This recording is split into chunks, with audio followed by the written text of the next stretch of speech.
the truth? Are you tired of being so confused?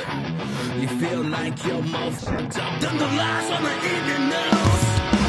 Well, just step right in. We can talk about it all as friends. And if you want, we can hug and kiss and make up for the party ends. Agree or disagree, stop offering me. 'Cause I'm everything you want, damn sure what you need. I won't tell no lies, back up on the facts with truth. And if you can't get down with that, you must be somebody's dude.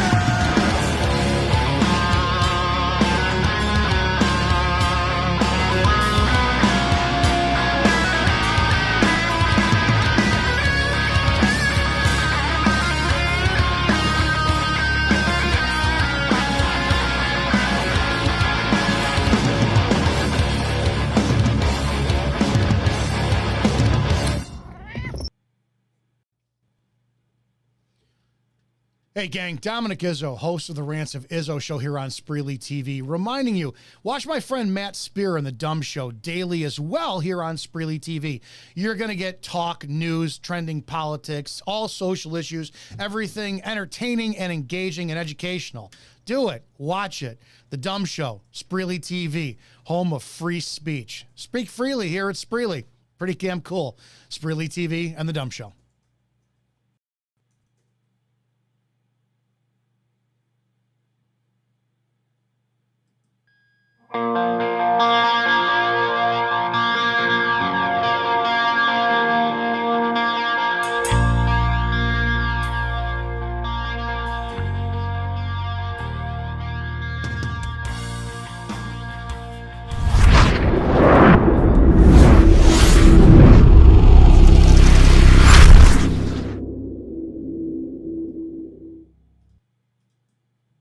Adjusting transmitter output.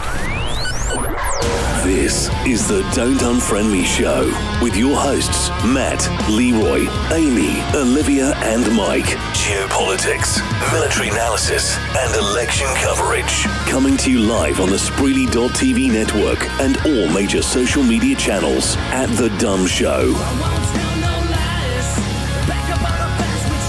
Honest, direct, unfiltered. We can agree, we can disagree, just don't unfriend me. Hey, Maureen, you can actually update your link to, if you would like, just thedumclub.com. Make that so much easier for you. If you want to go to news, go to thedumnews.com. You want to go to the show, go to thedumshow.com. You want to go to the club, thedumclub.com. And soon, thedumstore.com. Are you focused? No, you're not. Hold on.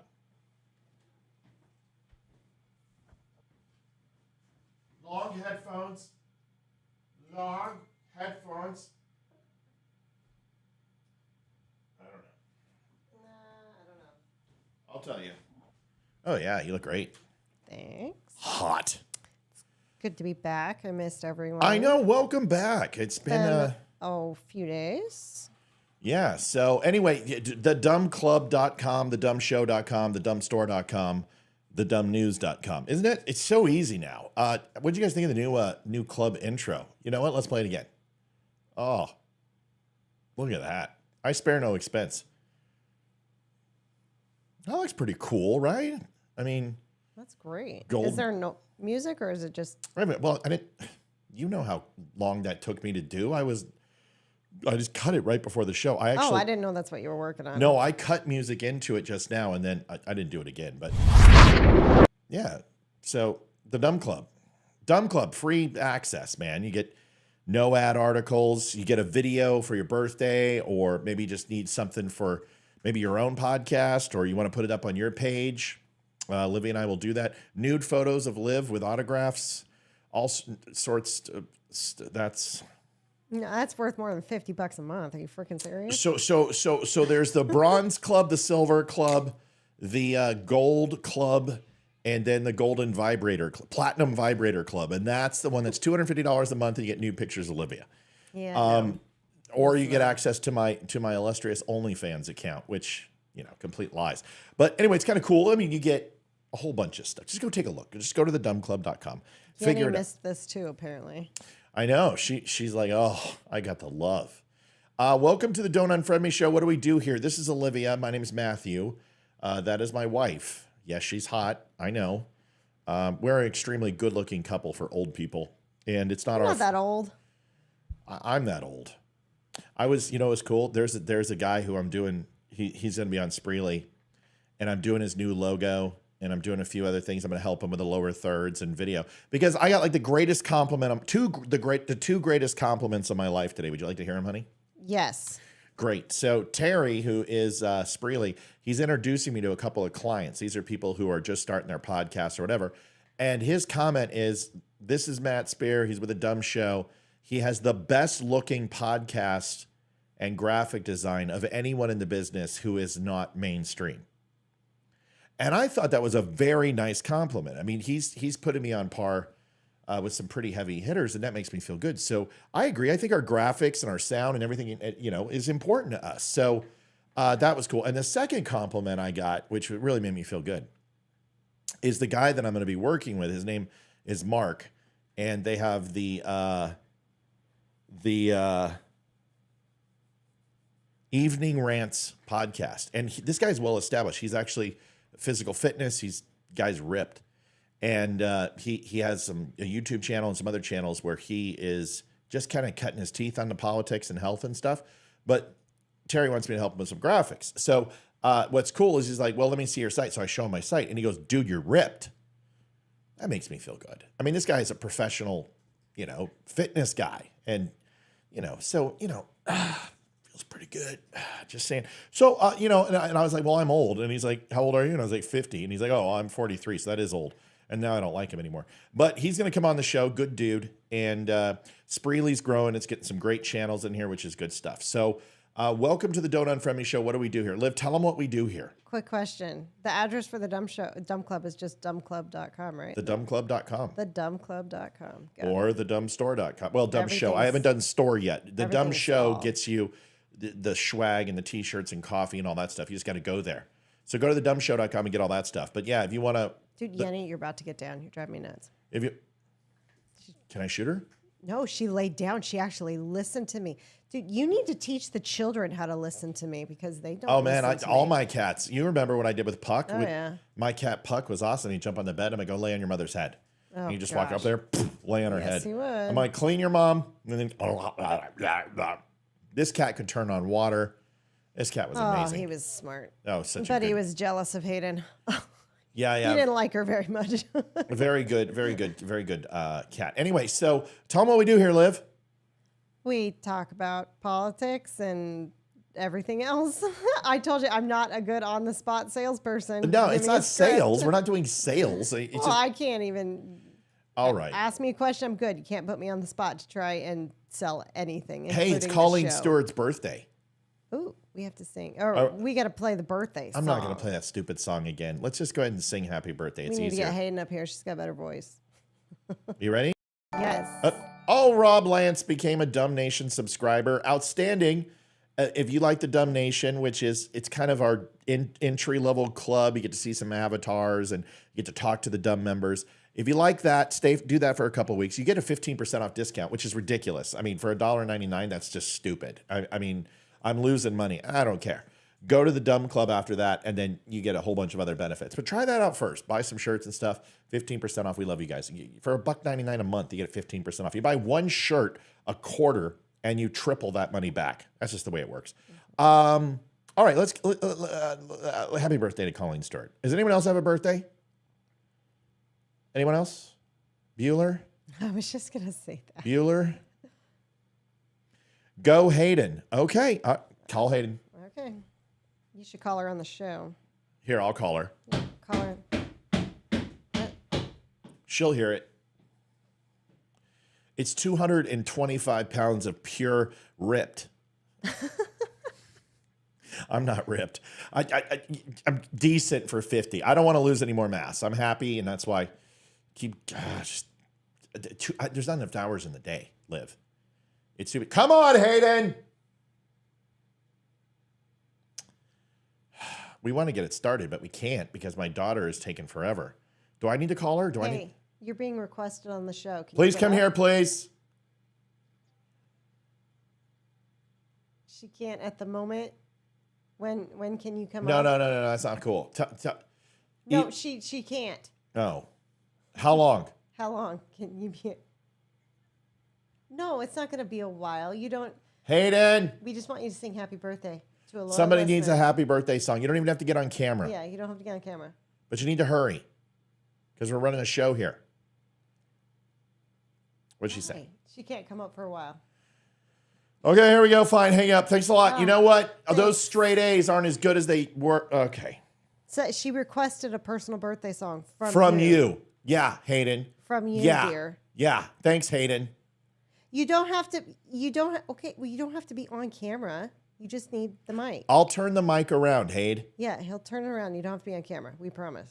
Okay, she ready? Okay. She said, "Give her a minute. She'll be up in a minute." What's a minute? Is it a Hayden minute or a real minute? Oh, crap. See, She can't exactly come up at the moment. I know she's in the shower. You can say that. It's okay. All right. So here's the thing. Any word on Mark Kai? Who? Who? Todd, who are we talking about? Wait, that name sounds familiar. Why does that name sound familiar to me? Folks, we're going to get this started in just a second. Sorry, we're going to get a happy birthday out of the way. And Mark Kai, who? Why does that sound familiar? Media personality, Jacksonville, Florida. Is that the dude you did the logo for? I don't think so, no. Mark, I don't know. I don't know who he is. He's a radio personality? What about him, though? I'm trying to get Hayden to hurry up here. So we got to call her back, please. I need an ETA or we have to move on. So I need her here. We got to move on.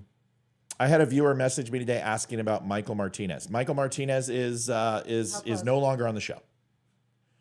Mike has decided to do something else. I don't know what he's doing. I have no idea. You're not going to be on. What'd you say? Livy, give me a timer. Yeah, it's not going to happen. Okay, great. Hang up. All right, here we go. Sorry, Hayden can't do it. I apologize. She has a routine. I don't care. So here we go. Are you ready, Liv? Yeah. Lead us off, Liv. I'll chime in. Ready? Yeah, right. Go. Okay. Happy birthday to you. Happy birthday to you. Happy birthday, dear Colleen. Happy birthday to you. That was pretty good. I'm going to record that shit. She got her voice from me. I'm going to record it and She's more talented. just change Colleen each time we do it. There He has you his go. own show. They gave him Rush Limbaugh's spot and time. Oh, okay. Oh. I didn't know. I just didn't know who he was. I'll listen to him. But that's interesting. Is there any special reason why I'm listening other than, yeah, Mark K, another podcaster. Okay, cool. I'll give him a listen. All right, so let's get to it. We've got a lot to do. Katie Couric is a absolute snobby elitist. Let me tell you what. We didn't know this already. Why? No, because it's now on record, right? So it's been she's pretty freaking clear. And I took some umbrage with it. See, the Democratic Party used to tout that it was the party of education, right? I mean, you understand this. We were the uneducated voters and they were the educated voters. They were the Harvard Yards, Oxford. Did some summer stock in New York. Those type of people, and the pomp and circumstance. And they got this from when they were running the Klan in the South. And, oh, Scarlett, please go grab the local boy and have him go ahead and get some cream from the cannery. And then have him mount me like the black stud he is. Oh my gosh. The racist Democrats. And they get this snobby elitist attitude once in a while. We have to put them in check. First of all, anyone who thinks that there are 64 genders, I have some questions. When you can't define what a woman is, I have some questions. When you want to sexually transition children at 6, I've got some questions. When you consider that a life is not a real life because somehow it's magically in the womb and therefore it's not living? I've got some questions. And when you say conception isn't life, but we know that that thing that you say is a fetus and a lump of cells is alive, we understand that. And it will grow into a human being. And you won't admit that.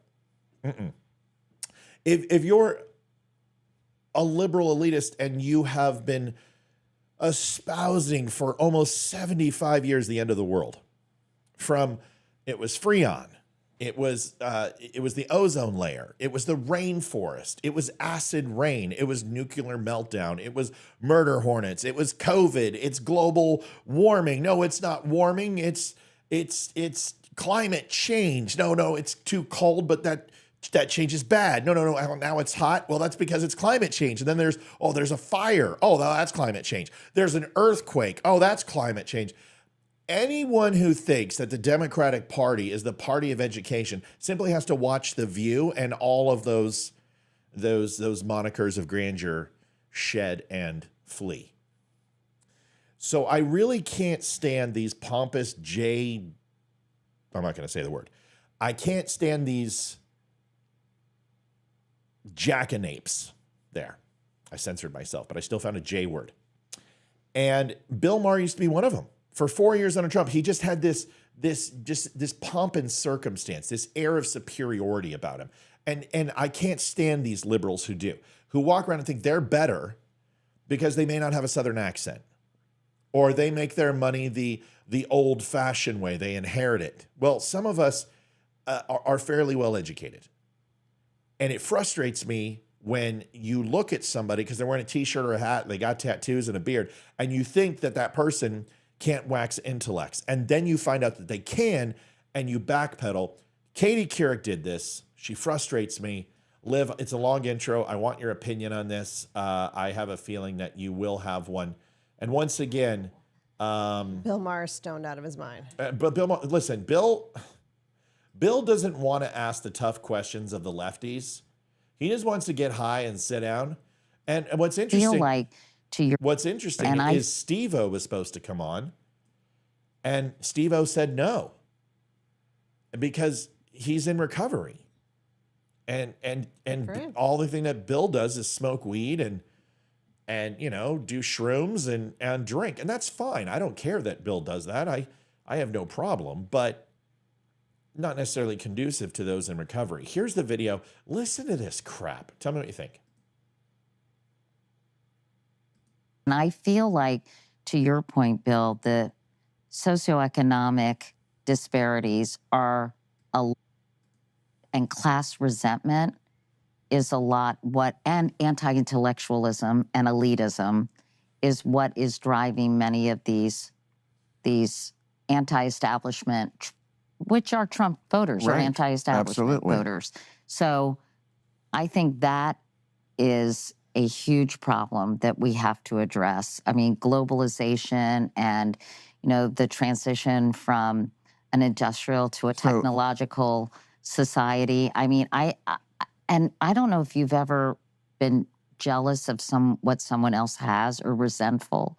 It is such a corroding and bitter, almost bile feeling. Right. And I feel like, to your point, Bill, the First of all, if you're so rich you don't wear socks with your high heels because you're never going to wear those shoes again. She might be wearing nude pantyhose. She's not wearing them. Nope.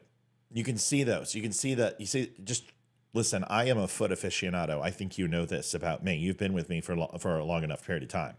She's not wearing the silky booties, Olivia. Oh. She is a rich, uppy elitist who probably has never worn the same pair of underwear or shoes for the last. She's just really pissed off. Who was that guy who the show was Jennifer Aniston on Apple, who tried to diddle all those women and had the secret door, the anchor. That was Steve Carell, the actor. No. Why not Steve Carell? The one it was based on, honey. The toucher. guy. Yeah, him. Come on. Matt Lauer. Yep. She's upset that Matt Lauer didn't want to fuck her. That's her problem. I mean, he wanted everybody but her. And I get it, because she's a bitter, angry woman. What do you think about this, Liv? What do you think about somebody sitting up there and basically saying, because you're poor, you're stupid? Because that's what she said. Because if you don't listen to it and you don't actually hear the words, listen right here. Feel like, to your point, Bill, the socioeconomic. So she's specifically saying societal dollars are associated with intellectual capacity. Therefore, if you have money and you're lucrative, you're smart. And if you don't, you're stupid. That is what she just said. Your thoughts on that? I'd like to get your thoughts. Well, has she ever met the Kardashians? Because they're well off and they're not very bright. So that kind of disproves her point right there. I've seen Kim Kardashian's porno. Does that count? It doesn't make her smart or intelligent. I've never seen an episode. She named her first daughter Northwest. Are you fucking serious? Yeah. No, she's not that smart. She married Kanye West. Yeah. Jeez. Anyway, that just totally disproves her point right there. Mr. I'm going to let you finish, Kim, but I'm going to finish first. Is that Kanye? Yeah, that Kanye. The Jew hater? Yeah. Okay. So, well, first off, she is not aging well. She used to be very cutesy, and she's not so cutesy anymore. She's got bags under her eyes and didn't look great. And she also sounds like she's been smoking a pack a day for like 50 years. Her voice isn't that great anymore. She's just not doing that well. Okay. But yeah, I think it is snobby elitist to think, because she's got money and rich people look down on other people that don't have money, and they think they're a lower class. They think they're a lower people. They're uneducated. They're not as smart. They're not as everything. And there are definitely rich people out there who treat you that way. We've both been treated that way. Sure. Because I went shopping at the Cherry Creek Mall. Oh gosh. Oh, you got to tell them the whole story. Like, can I set the premise? And yes, then you can set the premise. So listen, there was a time where I was wearing $700, $800, $1,500 suits every day to work. You know, my wardrobe, my closet was probably worth 20 grand. I was in corporate, I was in retail, I was clean shaven, I was in a suit all the time. It had all the things that we wanted in life, and we weren't happy. So there came a time where we kind of shed our skin, and I started working for Apple. And when I started working for Apple, it was Levi's and a t-shirt, because that's the dress code at Apple. And there is no other dress code. And then ever since then, working for Valor Construction, it's been t-shirts and jeans ever since. Maybe a polo. So I just kind of transformed into t-shirt and jeans is what I do. And Olivia kind of followed suit, who also had a wardrobe that was just like, when she came home, it was like, you know, every secretary fantasy that I ever had was fulfilled every day she came home. Yeah, I worked in an office for quite a while. Right. I'm just like, suits every day. I'm just like, do I get punished again, Miss Manager? Yeah, it was great, you know? And speaking of high heels, anyway, so the point, foot fetish, folks, there's nothing wrong with it. You've got to explore your freaky deaky. So the thing. Wrong podcast here. Is that the wrong podcast? Yes. I'm sorry about that. Zoom, back on track. Sorry. Back on track. So the Focus. Sorry. It's the shirt. I'm sorry. Did you say fuckus? So that's the shirt. I wore it on It is the cowgirl shirt, definitely. That's my other one. You know, it's just like, woohoo, I'm a lone calf. Time to be roped. You know. My gosh. Anyway, so you know, when Olivia was in her corporate world, she was dressed to the nines too, and we were that family. We were the prototypical yuppie kind of, you know, into having good jobs and making money, and we just shed that. So when I kind of transformed and just got relaxed and said, screw it, I don't care anymore, Olivia did too. But we still had money, and we still do very well. I mean, just so people understand, there was a time where we would go into Best Buy, and Best Buy knew us by name because we would spend $100,000 a year in that place. I mean, we were stupid, and we spent a lot of money because we made a lot of money, but that's just the way it was. So when we got out of that, we became modest, but we would still spend money on nice things. Like when we moved to Houston, we redid our entire house full of brand new furniture. That was a That was a huge ticket item for a salesperson. I think it was like 25 grand. But we would walk in looking like this. So there's the story. It's not about a brag or anything. It's just being honest. Now Olivia will tell you what happened. Go ahead. Okay, so Houston, and we went into, it was a weekend, so, and it's Houston. We're in shorts and T-shirt and, you know, flip-flops and not dressed up at all. And at this point, I've been a stay-at-home mom for quite a long time, so I don't wear my suits anymore, and my daily uniform is a T-shirt and yoga pants. Bad. This is so bad. So we walk into, not Men's Warehouse, it was Jase Bank. Jase Bank. And they're having a sale, and you needed more shirts or something. So we were going in there to drop $400 or $500 on some new stuff for work, because this is Comcast days, and he had to wear dressed to the nines every day to work. But it's weekend. We're not dressed that way. So we walk in. The kids are just in T-shirts and shorts and stuff, and they snub us. No one will help us. Nobody. No one will help us. Like we get certificates when we don't spend. Like here's a $500 certificate. Even though you haven't spent any money with us in 2 months, just come on back and spend some time with us. Type things. Well, to make it worse, we had been there 2-3 weeks earlier, and it was after work, and he's all dressed up. And I mean, he went there when he started Comcast, coming from Apple. He needed all new stuff because he had started working out and he'd lost all the weight, and he needed new suits. So we went and dropped like $4 or $5 grand on new suits. And we'd been in that store a couple weeks earlier, and he's in his suit, and he walks in, and it's immediately people come to us, like 3 or 4 salesmen just flock to us like magnets. And it's great. Well, we walk in there in T-shirt and shorts, and no one will look at us. No one will give us the time of day. We even asked for help, and they snubbed us. And so after about 20 minutes of everyone snubbing us, we asked for the manager. And that's when Matt let him have it. No, I didn't. I've been in retail my whole life. I just said, my name is Matthew Spear. Here's my phone number. Go look it up and then come right back. And the manager walks over and he types in my phone number, and I see him doing this, and then his eyes get like this. And he walks up, and I said, I just want to let you know, I'm going to Men's Warehouse, and here's why. And he's like, Mr. Spear, I am so sorry. And I said, no, this is you. You're a horrible leader, and your people emulate you.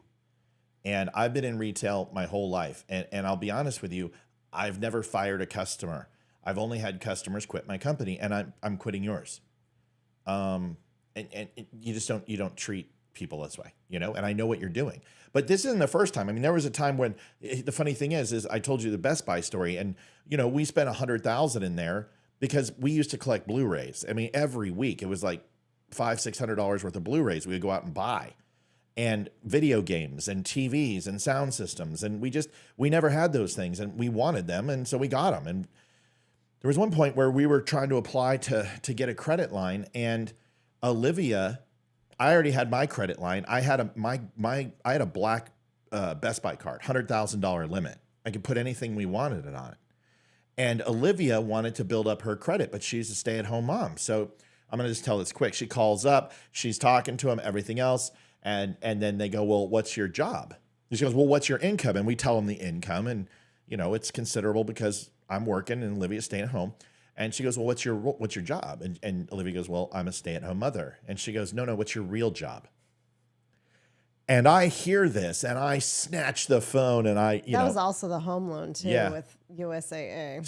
So the point people need to understand is that there is this mentality out here, and it's not just with liberals, but predominantly, because I've met a lot of rich people. And it's not just with adults either. I have been, a while ago, I was that early 20s when we didn't have a ton of money, because I think we had just gotten married. And early what? I was 20s? in my early 20s. Oh, I thought you meant like early 20s, and No. I'm like 1920s? No, my early 20s. We had just gotten married. We didn't have a whole ton of money. But I mean, And it was right after my birthday, and I had gotten a gift certificate for like $50 to like Macy's or something for my coworkers. Well, my assistant manager's like, hey, I was going to go shopping this weekend. Do you want to come with me?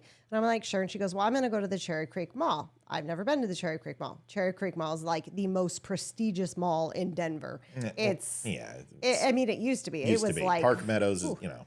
It was like you had to have money to shop there. So I'm like, okay. So I mean, I'd show up in jeans and a shirt, you know, nothing too great. But walking from the car to Macy's and back and around that mall, the amount of teenagers that just looked me up and down and glared at me and gave me the side eye, like, what are you doing in my mall? You don't deserve to be here. Is the look. I was like, are you serious? And then, of course, you go out into the parking lot, and these kids are driving frickin' Lamborghinis and $150,000 cars and just spoiled, rotten brats. And it's like they believe they are entitled because their parents have money. And so it's how they're raised, and it's not just the parents. These kids think that way, too. And it's really sad. It's a very snobbish type thing, and I come from meager means. The interesting thing is that, like, if people knew my history, my mother and father, my dad was a fire captain, and made captain in the fire department after 2 years. He very much would kind of cut from the same cloth in that way. But my mother had a cerebral hemorrhage, and that surgery was shy of $1 million. I think it was like $750,000 plus the rehab. And that was in 1970. Yeah, so she had to learn how to walk again. There was in-home care. I mean, it's horribly expensive. Well, my dad worked, and this isn't a joke, he worked 4 jobs. He worked as a captain of the fire department. He got a part-time job as a bricklayer, a mason. He worked at a pharmacy, and then he had one other job that I don't remember what it was. And so one day the water softener in the garage went out. Well, the problem is the garage was connected to a bathroom. That was the exit. Don't ask. I don't know why. So the master bathroom of my parents was a Jack and Jill. The bathroom connected to me, the bathroom connected to their room, and then we had a door that went out to the garage. 3 doors and a bathroom.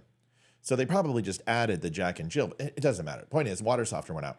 And in the middle of the night, we had 3 inches of standing water in the entire house. We lost all the carpet. We played a game, which was, we were so poor that in between the door were the little nails that would come up to hold the rug and the little piece of wood, you know, the rug tack. We didn't take it off because it would save us money when we finally had to get the rug put in. The only problem is those nails rusted. We would have an Indiana Jones death trap every morning we woke up because my dad would not pull those out. And he's like, step over them. And you're only going to step on them once. Let me tell you,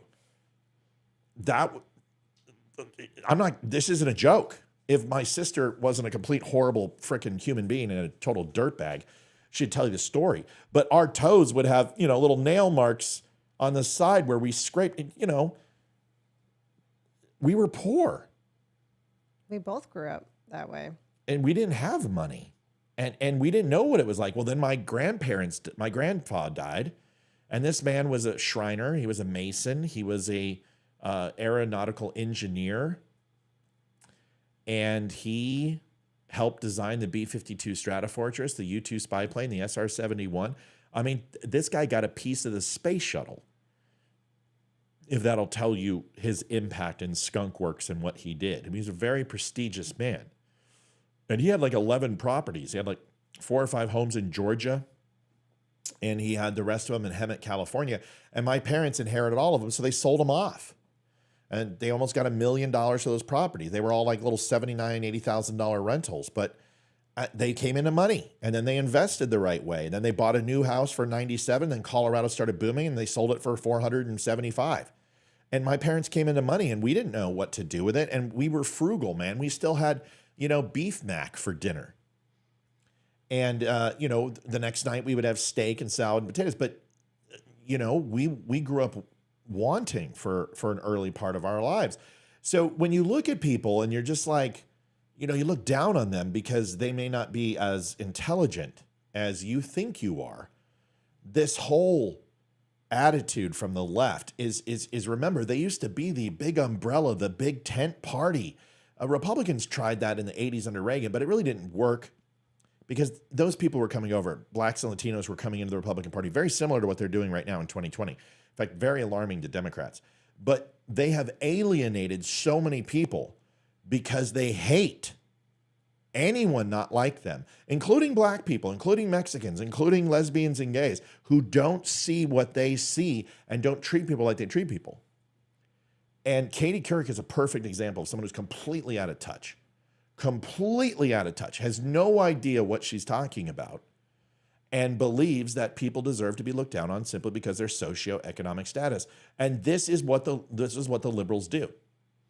And it's the same thing that the liberals did to the Southerners.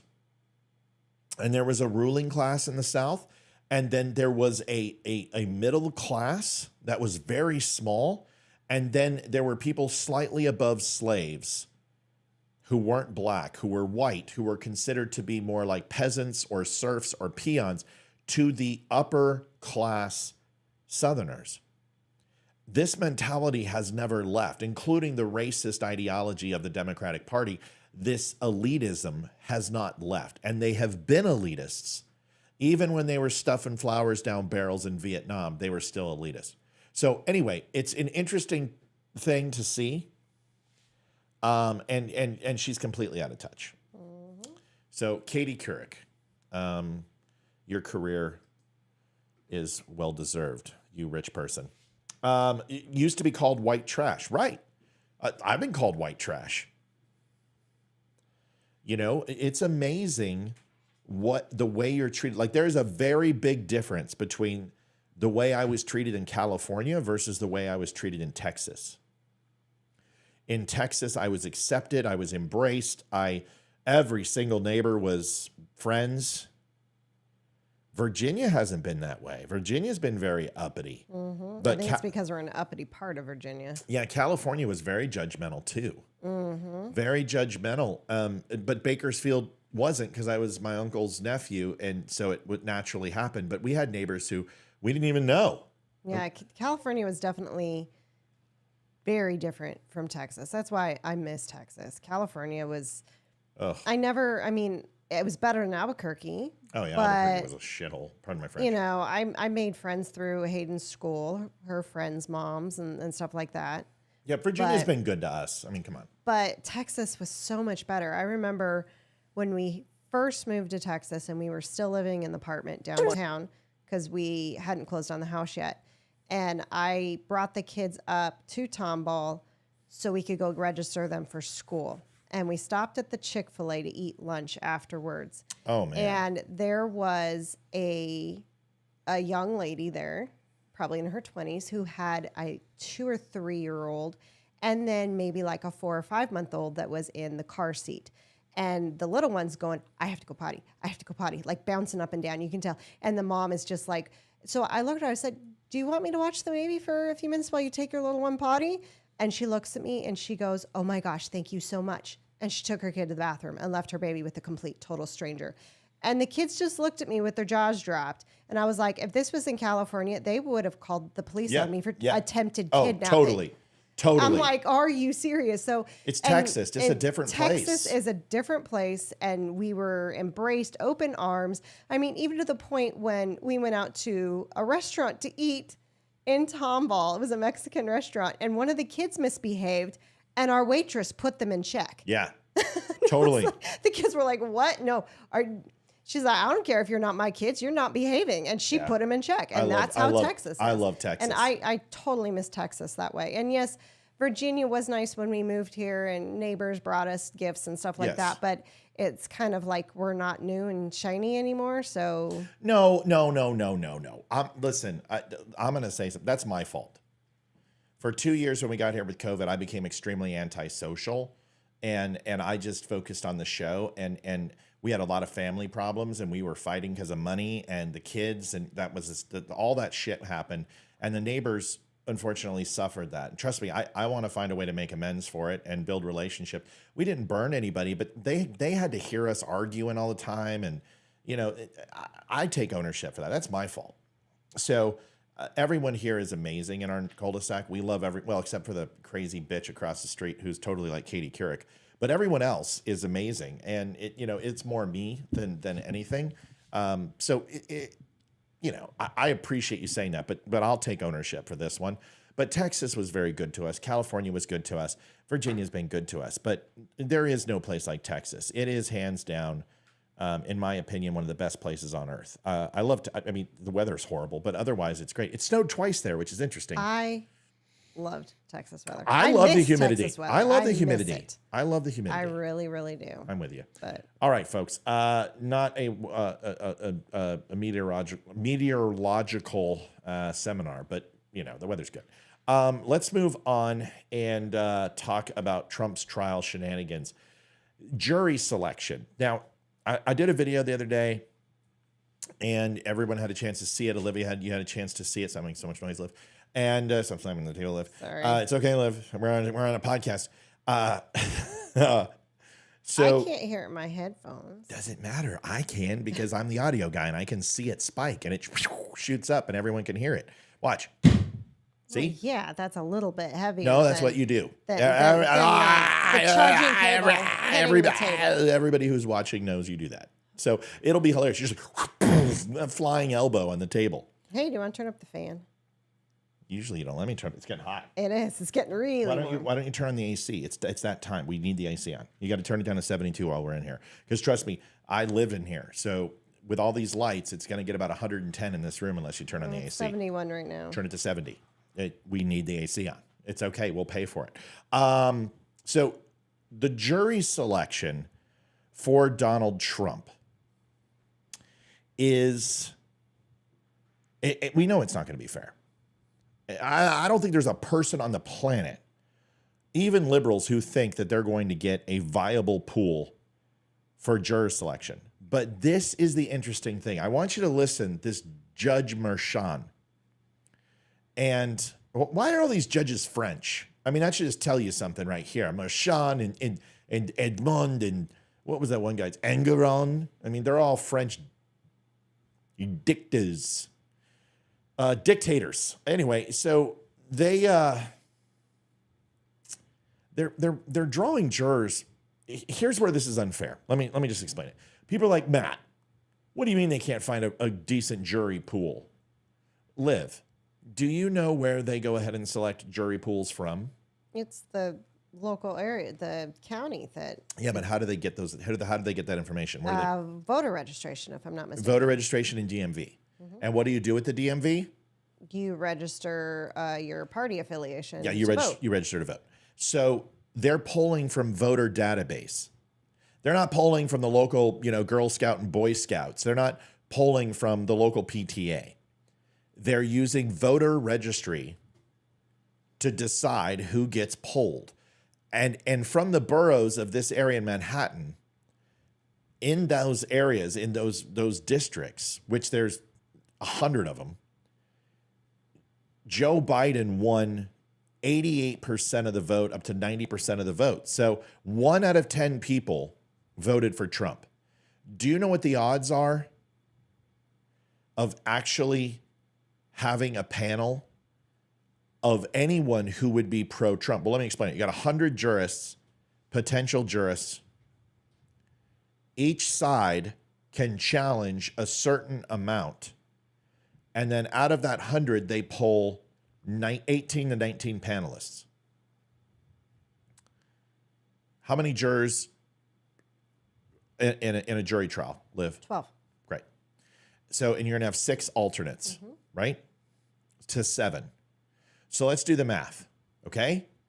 Out of 100, 90 will be Biden supporters and 10 will be Trump supporters. Fair? Mm-hmm. Out of that 100, you're going to choose a total of basically 18. So 1.8 will be a Trump supporter. Maybe. Wait. But now you forgot contestation. What's that? I'll explain it to you. The prosecution and the defense have the right to dismiss jurors based upon a conflict of interest. They will ask them a series of questions to identify what their alignments are, or if they would have some sort of disparaging predetermined thought pattern around this trial. And if they do, they have to be released or removed or excused. And who's to say that? Hold on, I'm not done. Lying? Let me finish. Hold on. So, sorry, I don't mean to be rude, but just let me get this thought out. They lost 50 the first day because they asked one question. Can you be unbiased in this trial? 50 people raised their hand and said no. So now, out of that 1.8, you got to divide that by 2. So now you have 0.9. Because out of that 50, you got to assume that whatever Trump supporters were there, half of them went away. So now you have 0.9 jurists. Now, do you think out of 50, with all the challenges they have enough challenges to get down to that 18, 19 number? So they each have 15 to 16 challenges apiece, right? Are you telling me it's going to be that hard for the prosecution to find that Trump supporter and get them out of there? Who has a better chance of getting all the Democrats out or getting all the Republicans out? Who has a better chance of doing that based upon the numbers? Prosecution. So even if the prosecution is completely just furfuckled and don't know what they're doing, by a sheer matter of odds, they're going to hit the Trump supporter. And who's to say that those people are not lying in their questioning? Well, that's the thing. That's why they're looking at their social media platform and they're doing everything else. But here's the thing. In this situation, there's no such thing as a fair trial. Because the problem with beyond a reasonable doubt in a criminal trial is that the judge gets to determine when there's a mistrial. You know what a mistrial is? Yeah, it's something happens to either the jurors can't come together 100%. Yep. Can't come up with the decision. And what else? I don't know. There might be something within the trial itself that is an extreme conflict of interest or stops the trial from proceeding because it does not follow the statutes of decorum and due process inside the trial itself. So therefore, say one of the prosecutors is doinking one of the jurors. There's going to be a mistrial. If there is some sort of testimony that takes place that is fabricated and the prosecution or the defense pays that witness, and pays them off, there could be a mistrial. The interesting thing about this is that if one juror says no, you get a mistrial. Make sense? Mm-hmm. The problem is that it really depends upon the judge. Most judges will have so say it's a capital murder case, they'll keep sending them back over and over because millions upon millions of dollars have been spent on this. But some judges won't. Some judges will give it 3 days and then they'll just call a mistrial. It depends on the judge. And although there's precedent, it really is determinable by the judge. So if these jurors go in there and 11 of them are like, hang Donald Trump by his testicles, and one person's like, no, no, no, those 11 will gang up on that person over and over and over, and the judge will just keep sending them back. And we've seen nothing that would demonstrate that any of these judges are fair to Donald Trump. So this would continue until that juror bends. And let's face it, it's going to be 5 to 6 weeks for this thing, maybe even 8. They're going to be ready to go home. And these people are making pittance compared to what they make in their regular jobs.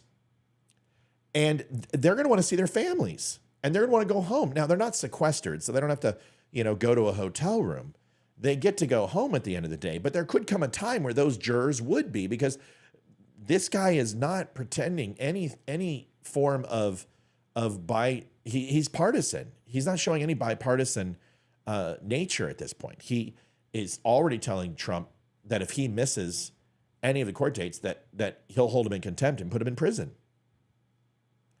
Donald Trump has the Supreme Court case to hear about election interference, but not election interference, but to hear about his right to immunity based on him being the president.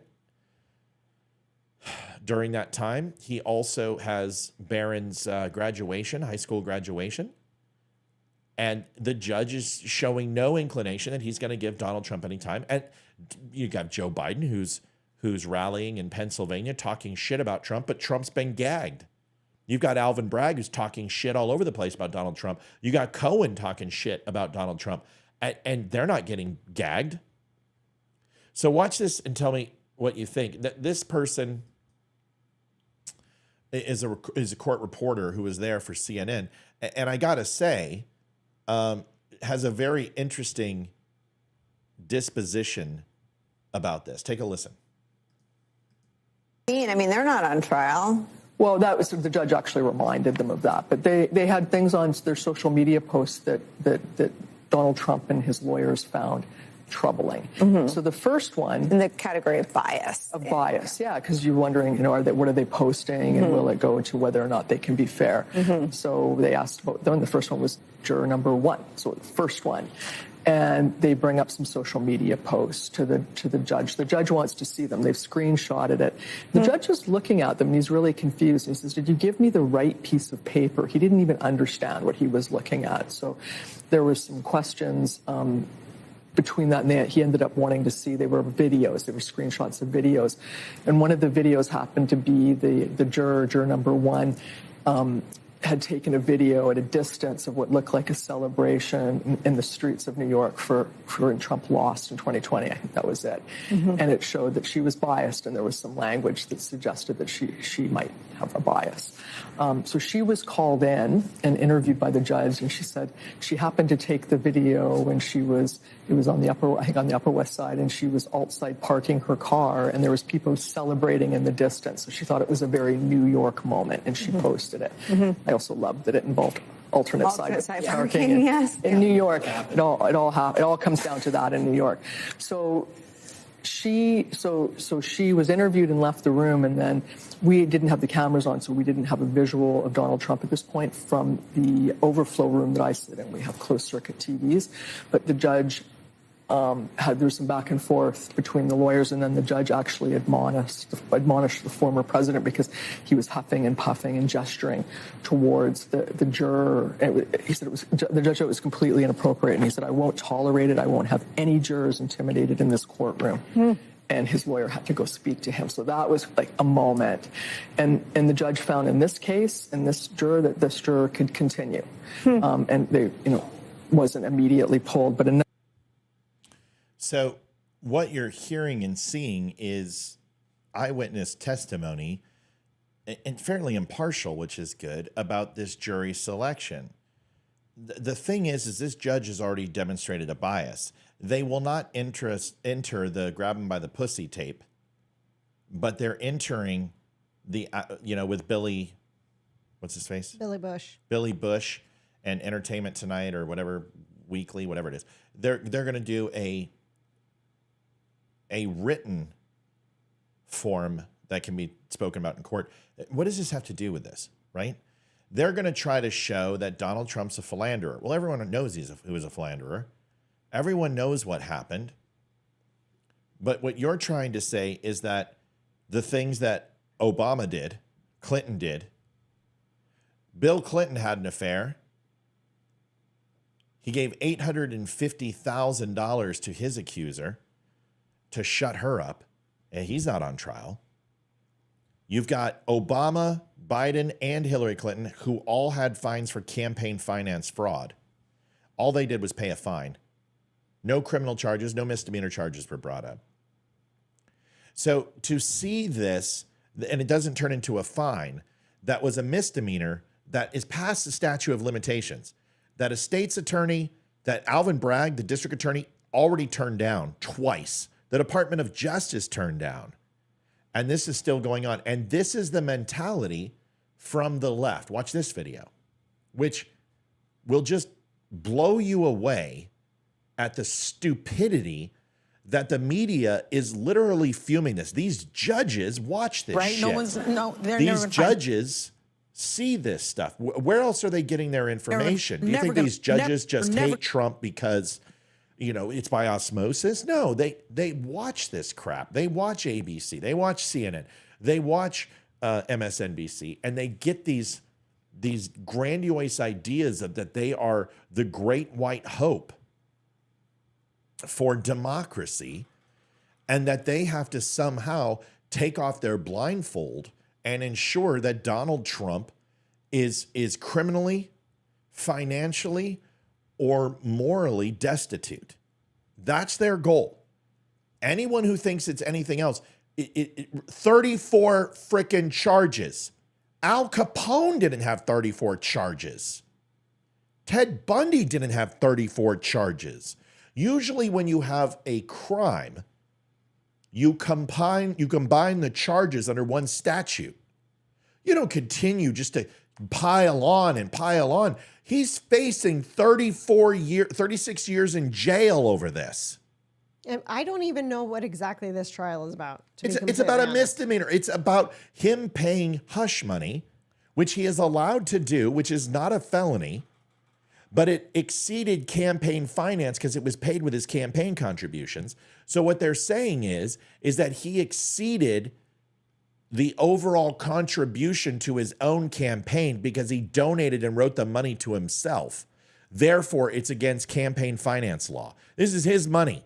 He put it into his campaign and he used it through it, but he said it was a personal matter. And because it was a personal matter, they're saying it's a misappropriation for campaign funds. It is the biggest crack of shit I have heard since this morning. Listen to this. Listen to Sunny Hostin. I despise this woman. When you said stupidity, I knew you were talking about The View. Oh my gosh, I can't stand it. Wait till I show you Joy Behar. Find someone that doesn't know about the former twice impeached loser president, right? They're never gonna find that. But what I did. You're supposed to be the news. And you are referring to the president of the United States, a twice impeached loser. Talk about a lack of self-awareness. Can you get any whiter than you used? You used to be black, lady. You bleach your skin and you dye your hair to look more white. You're just like all these stars. Look at Joy Reid. She looks like make me happy. She has Donald Trump hair and bleached out skin. Why does everyone go the route of Michael Jackson? The richer you get, the whiter you get. Why can't you just be happy with who you are? Why do you have to change your skin? It's really weird. It's almost a form of self-repression or oppression. And every time I see her, she gets whiter and whiter. And it's okay. If she wants to be white, that's fine. But I'm wondering why. Why do you hate being black so much that you want to look white? I have these questions for people who do this. And it's always these rich, elitist media types that do it. I'll show you Joy Reid in a second. You won't even recognize her. And also interesting about my Super Bowl is that the legal team will be checking the jurors' social media profiles to see if they can assess the truthfulness and intention of what they said during voir dire, which is their questioning. And I think that's really, really important because Mariah Carey looks great. if you start liking Trump's and you follow Trump stuff on social media, can you be impartial? I don't really think so. And I think what could happen in a case like this is if you have someone, and we were talking about this morning, someone named Clay Travis is sort of telling people to get onto that jury. You get one person that sneaks onto that jury with untoward feelings, that person can hang that jury. How do you sneak onto a jury? You have to be called. Well, you lie. You lie. You say, I hate Trump. But I can be impartial, and I this and that, and then all of a sudden, that's the person. Were they going to find a jury of his peers? How many bloated orange psychos out there? Yeah. So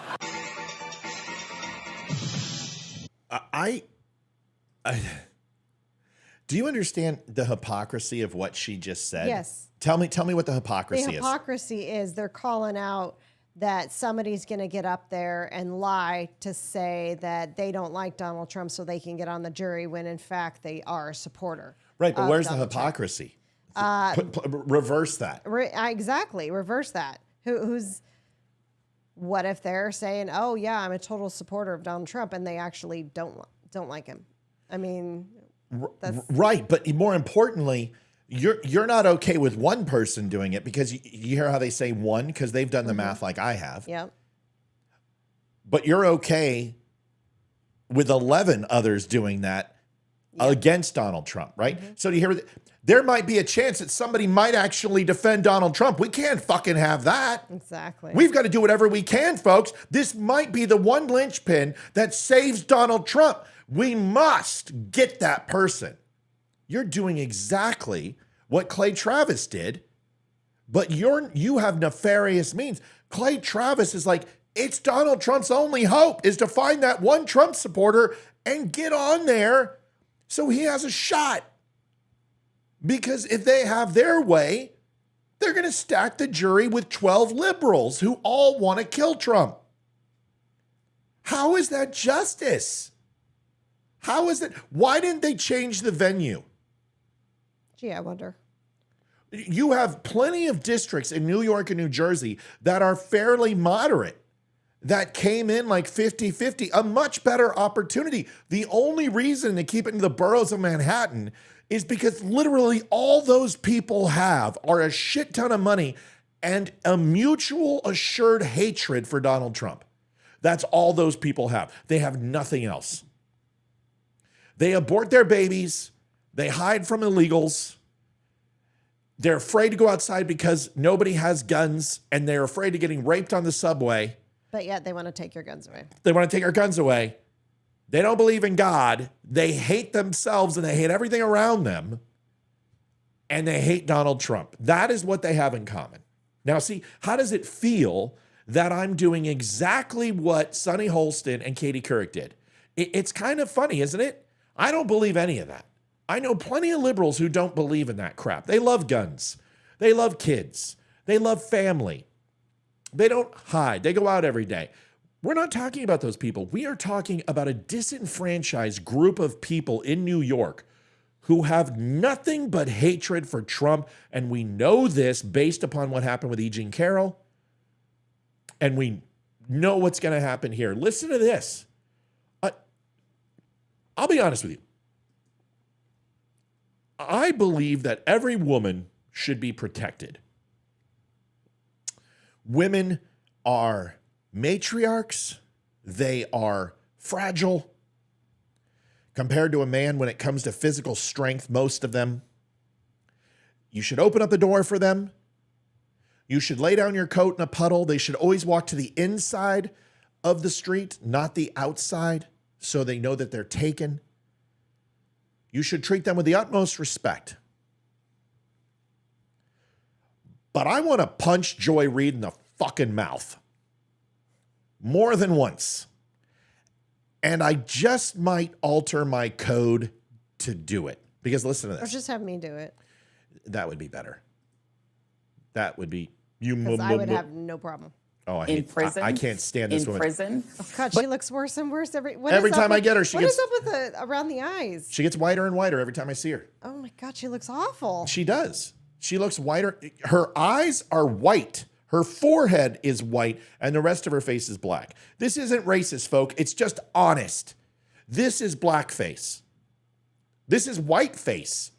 This is the craziest shit I've ever seen. You know, they go after women who contour their face to look darker or go and tan and say, why are you ashamed of your whiteness? Well, why are you ashamed of your blackness? Because I'm confused. You look like you're doing everything you can to be a prepubescent boy who essentially... She could be the lead singer of the new boy band. Yeah, and that you went out in the sand way too much one summer. Listen to this shit. Listen to this racist, God, it drives me crazy. In prison.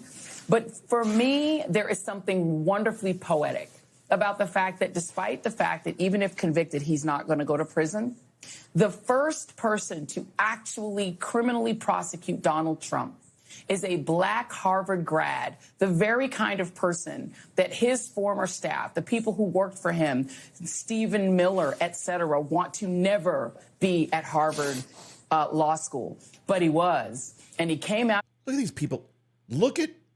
Okay, you know what? I'm going to sound like a white nationalist right now, and I want people to forgive me.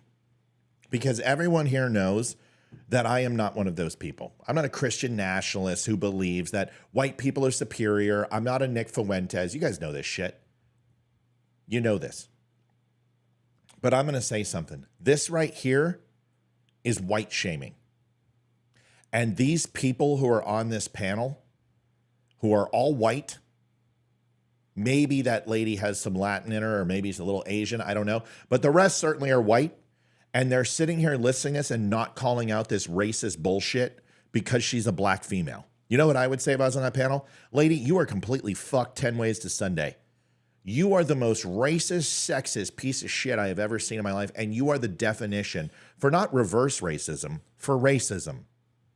Because reverse racism is the inclination that other colors can't be racist. And that is a misnomer. You're just a fucking racist.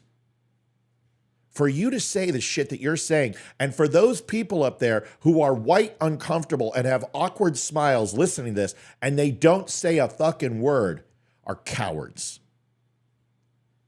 Absolute cowards who the only thing they want is their job. And if they did say that, every single one of them would be fired.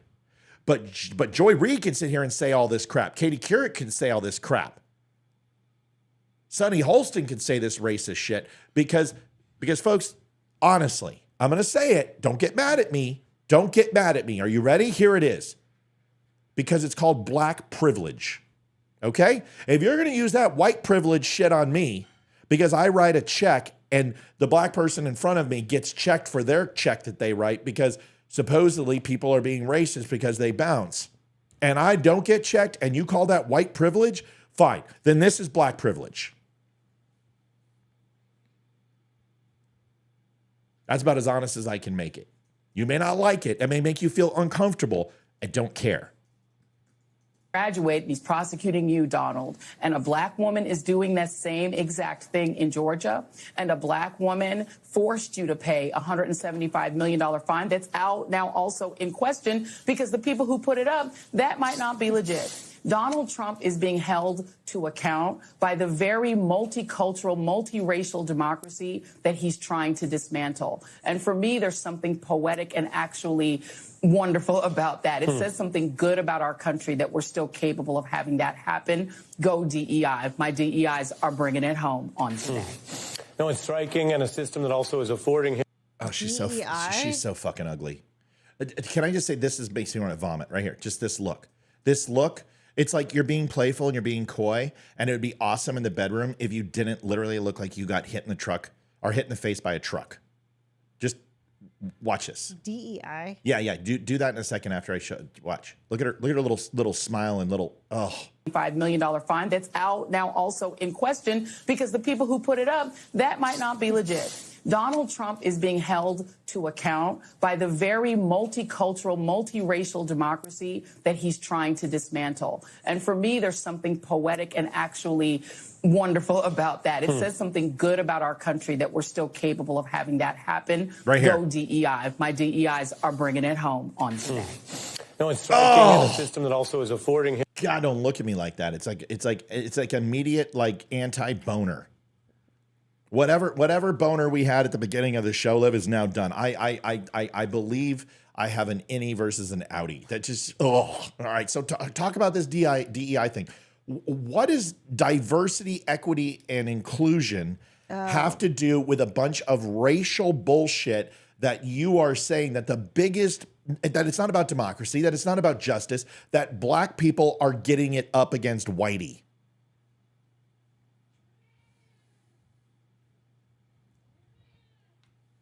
Do you have anything? No.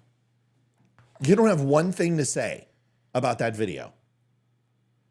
I do. Did you like her blouse? No. Oh. I don't like anything about her. No, you were talking, and I had no idea you were going to stop talking so quickly. Okay, I'm done. Diversity, equity, inclusion. What does that have to do with justice? It has nothing to do with justice. Nothing. This whole thing is bullshit. And it just frustrates me to no end. And every time she talks, it's like nails on a chalkboard. And we have 250 people here watching. 174 plus another 50, I'm assuming, on Rumble, right? Let me look. Doesn't matter. Don't look. I got a question for you. Okay. And I need you to listen, because if you go and listening. look, you're not going to, no, you're going to do what you did a second ago. You were doing something else and you didn't listen. As a woman, as a brown woman, which you are, you're Mexican.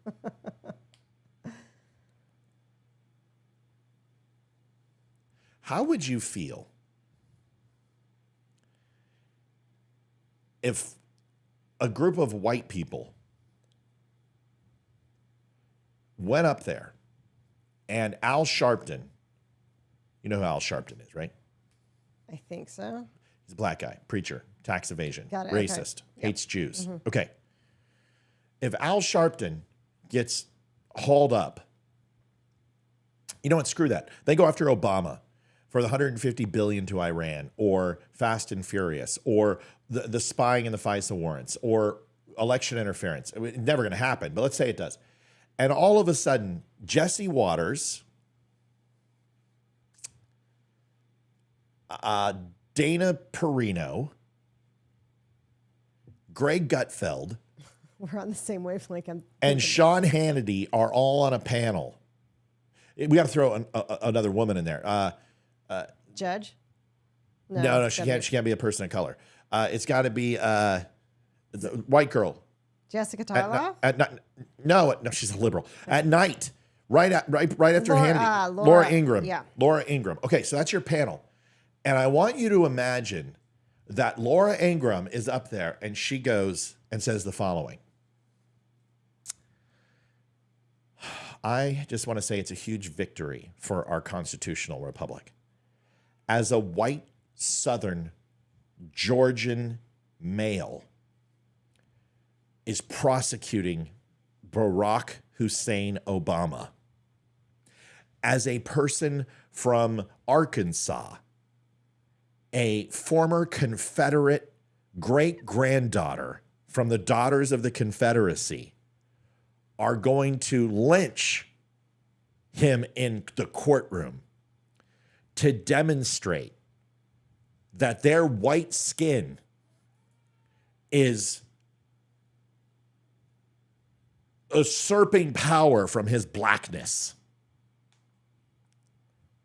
And then the crux of it all is that we have a country music star who is a descendant of Robert E. Lee, who's won 7 Grammys, and I don't know who this person would be, has written a song that says, "Era Blackie, go home." It just really celebrates the lack of DEI in this case and the fact that it's all white doing our job. And I just got to say, white power.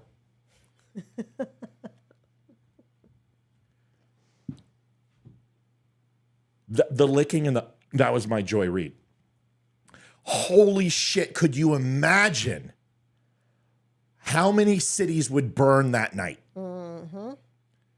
How many cities would be lit on fire calling not only for Jesse Waters, Laura Ingraham, Sean Hannity, Dana Perino, and Greg Gutfeld to be fired, but to be ceremoniously executed and sacrificed upon the altar of DEI. Now, everything I just said was a complete fallacy and a mockery of the truth. Nothing I said I believe, nothing I said I'm cool with, and in no way, shape, or form is that in any semblance reflective of this show or my values or my wife's values. It's simply just giving you an anecdotal reversal of what that woman just said on national TV, but you have to replace it all with black. It's like the, what movie is it? Is it Time to Kill? Yeah. Matthew McConaughey? Yeah, Time to Kill. What about it? It's like the final, the closing arguments in the court case. How he has everyone close their eyes. Right. And just lays the description of what happened to the little girl. Yep. and everything that happened. And of course, everyone's thinking about the little black girl that this happened to. And at the very end, the last thing he says, now picture her white. Yeah. And everyone's like, what? Yeah. And I would play it for you of YouTube when it exactly. It was, I mean, one of the best movies. It's an amazing movie. It's incredible. But that's pretty much it. It's exactly that. It's just trying to make a point to you that the only way that that's acceptable is if you truly believe that black people can't be racist. The only way that that's acceptable is if that's true, if that misnomer is accurate. That so needs to be changed. It needs to be changed. It needs to be changed because what's going on now is black people are like, I can't be considered a racist, so I'm going to say whatever the fuck I want. That's right. And that's what's going on. That's exactly what it is. Then they can't be labeled as that. Women can't be sexist. Women can't be rapists. Black people can't be racist. Why? Because those people were subjugated to horrible atrocities. I agree. But that doesn't mean you're excluded from hate. Hate doesn't have a skin color. Hate doesn't have a sexual disposition. Hate is a human flaw. And it's a part of sin.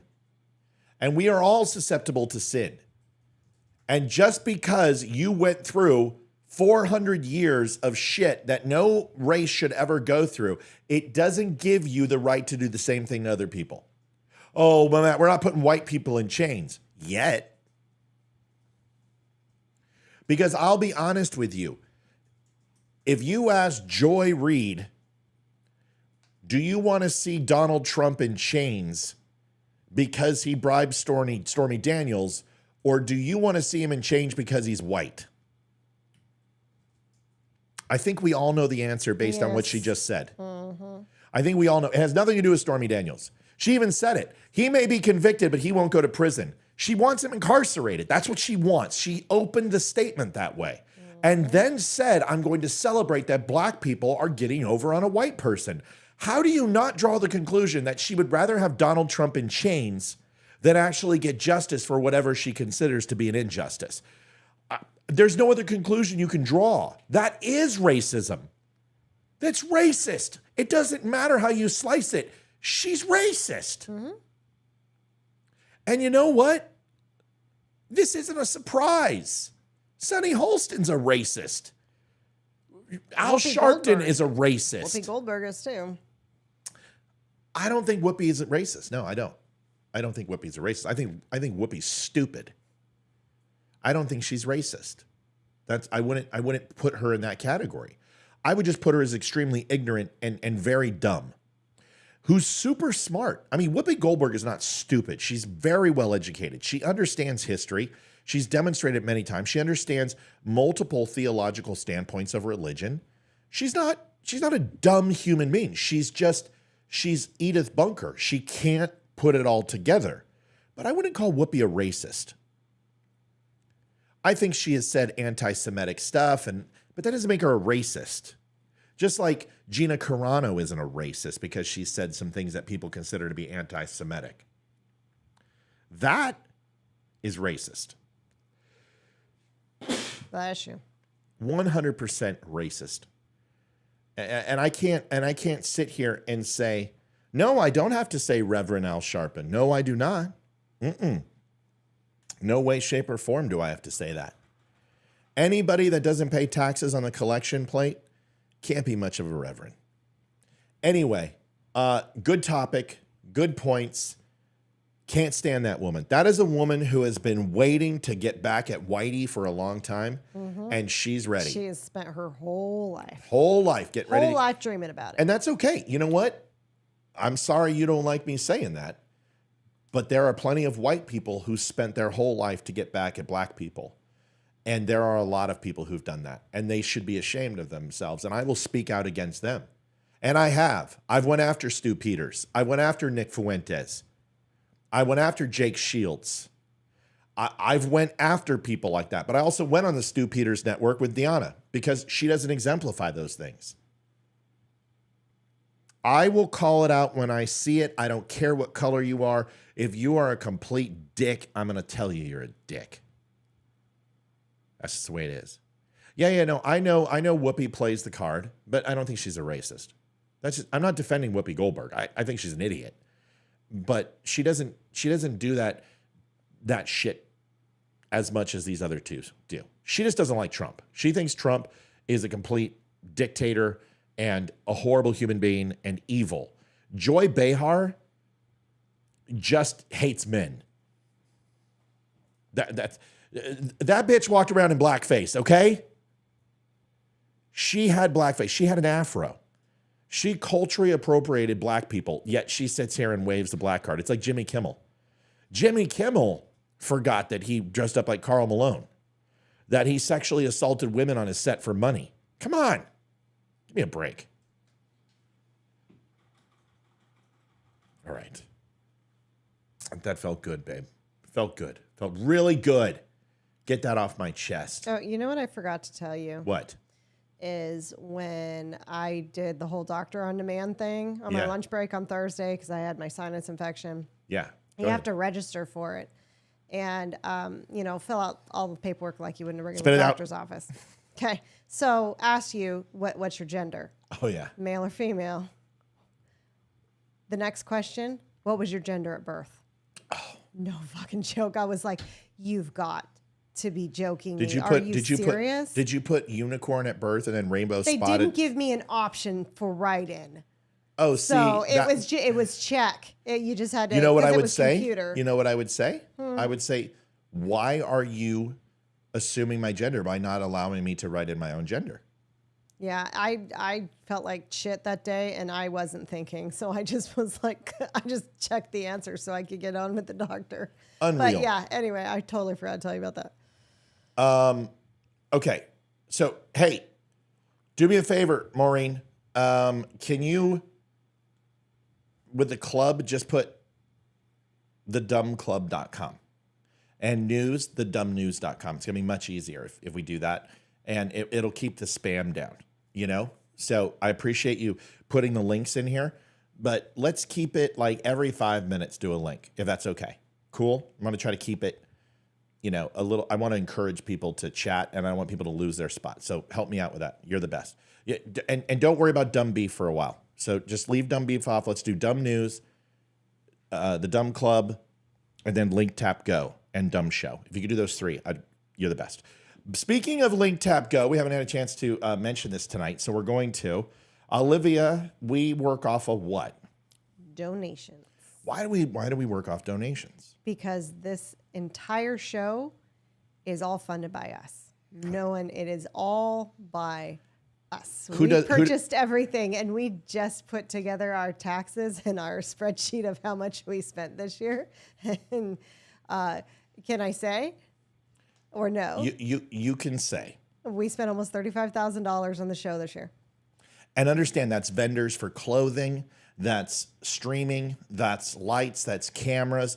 We didn't even take a salary. Now, of course, we made profit. Of course we did. We're not going to lie to you. Of course we made profit. But $35,000 in overhead. That's our own money.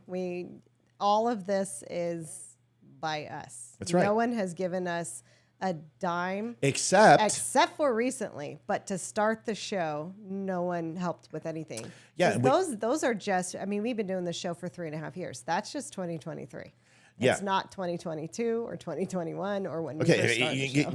Don't beat it too hard. You put it out there. Now you're folks, every day we come to work and we do it at our blood. Come follow me, master. Hey, I told you, put me on the spot. I'm not a good salesperson. You're doing it fine. But you're kind of like Sally Struthers right now. For 10 cents a day, you can feed a family in Africa. This is when I need the cat to hold the cat up. The cat is starving. She needs cat food. So ultimately, we rely on your donations. You guys can look right here, right below Olivia's boobs. It says you can now tip or donate to the show, linktapgo.com. And you can go ahead and help donate to the show. Seriously. It's really simple. If you donate, and you go ahead and hit tip, it'll show up right here. If you donate on PayPal, I'll see it on email, and you can let me know, hey, Matt, check your email, and we'll make sure we give you a little kudos here. You can also go to the Dumb Club, and here's the thing, is that so many people were donating, we started the Dumb Club, and it's thedumbclub.com, and you can join for a monthly charge. we don't charge that much. $10, $25, and $50, depending upon what you want to do and what works for you. But you get a whole bunch of stuff for that. Go take a look. You also get a membership to the Cost Club with Spreely, which is an Amazon all made in America product. And you see discounts up to 40% off for your deodorant, your toothpaste, all that type of stuff. You get a free club membership just by giving $10 a month. These are the things that we can do at Spreely because we are a giant network of people all working together, and we have the benefit of doing that. So go over to the DUM Club or go over to linktapgo.com/The Dumb Show and see if you could throw a little bit. Now listen, once you got your mom taken care of, your dad taken care of, maybe your husband or wife's birthday's coming up, you got the kids coming up, and you've given some money to a charity or a veteran network, do all those things first.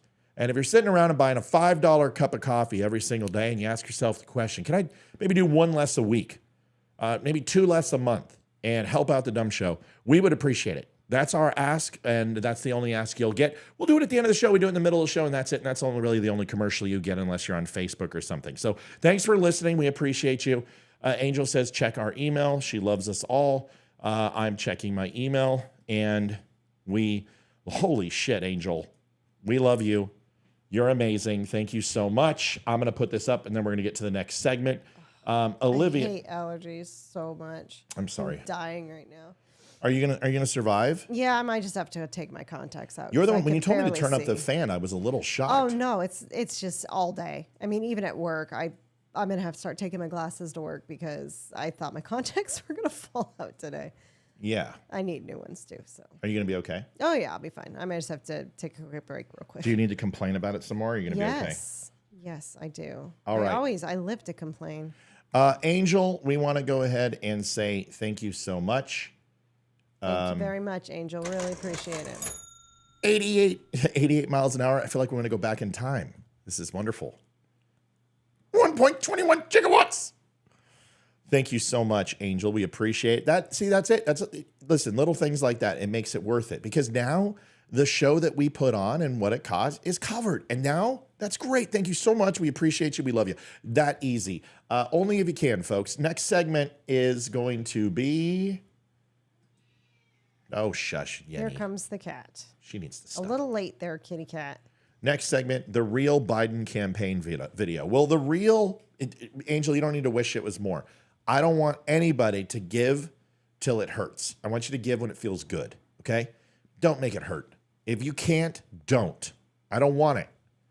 We will find other avenues. If you can and it feels good, do it. If it hurts, don't you dare, okay? Don't.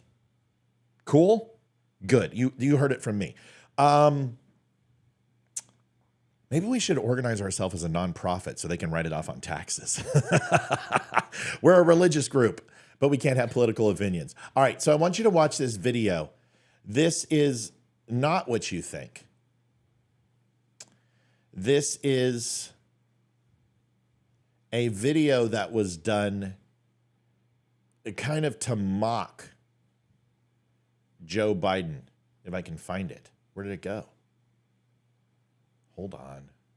I had it. Here it is. Maybe not. Okay, there's the first one. Here it is. I got 2 videos to show you. Here's the first one.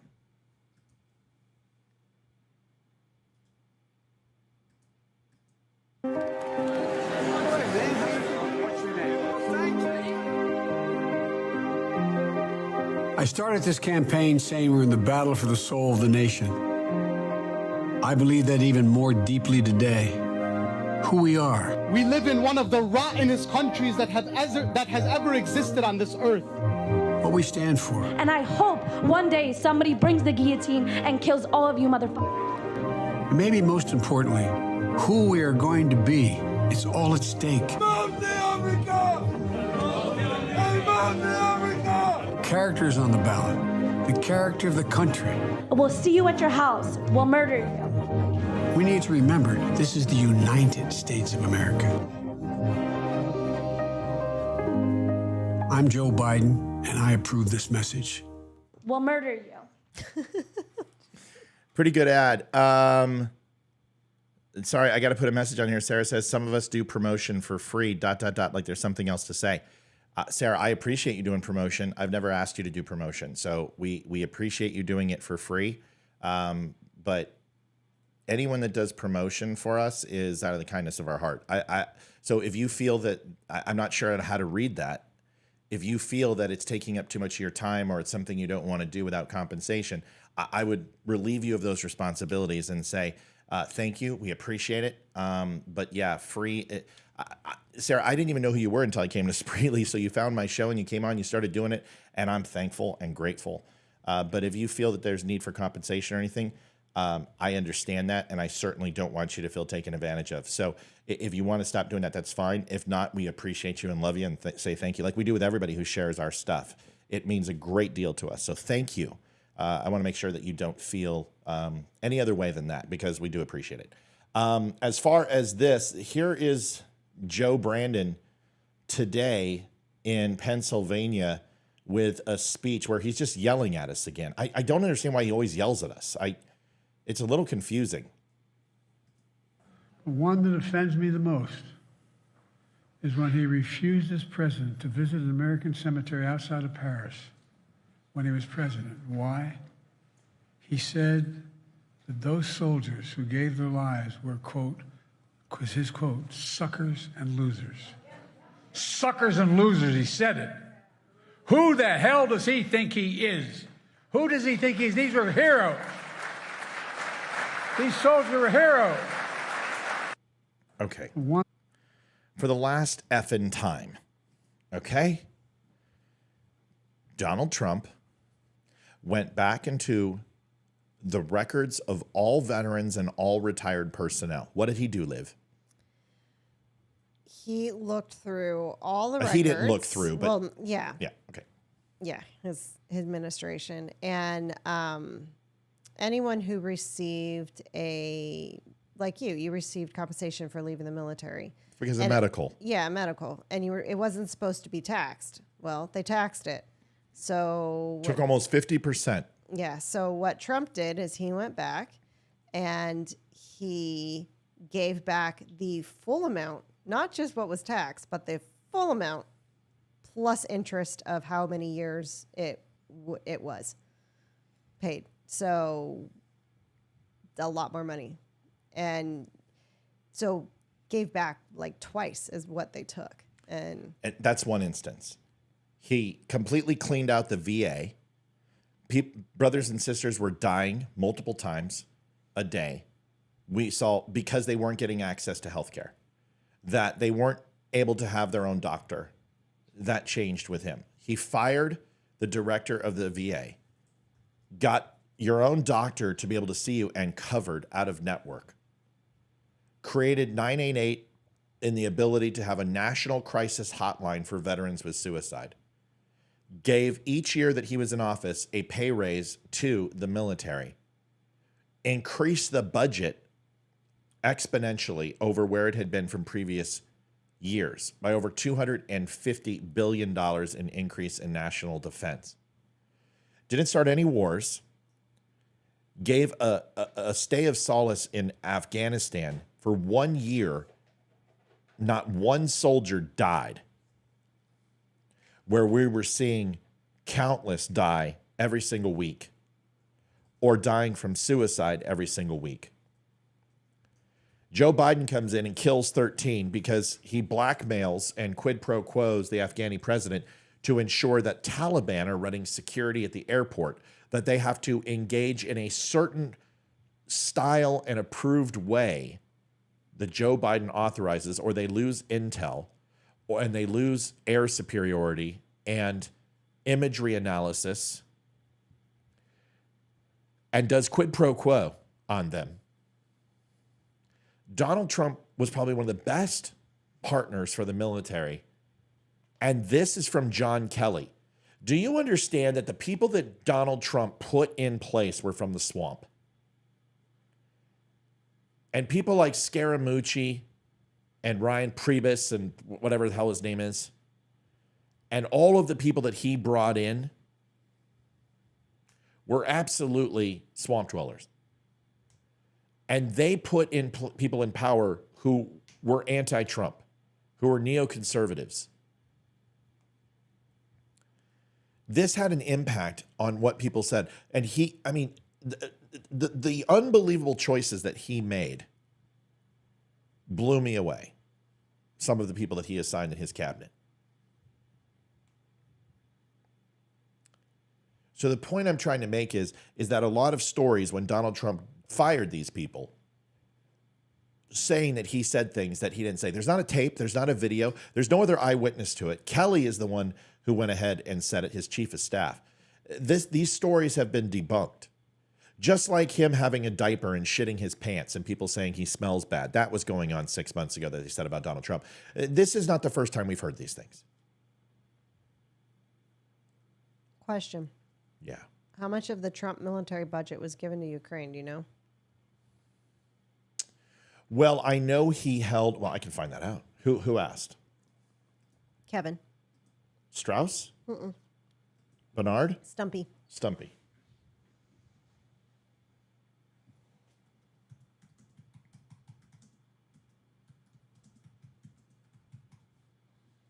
I'll let you know. I just so happen to have that page up right now. Holy shit. What? Hold on. Oh my gosh. I'm going to share this because this is too good.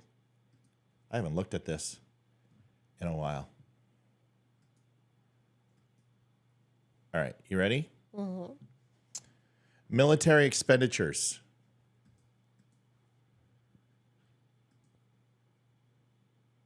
We can take a look at a map. And we can look at Afghanistan. You might have to load that up. I can't read Oh, okay. any of it. They'll just ask. Just like that, okay? So if we go and we look at Ukraine,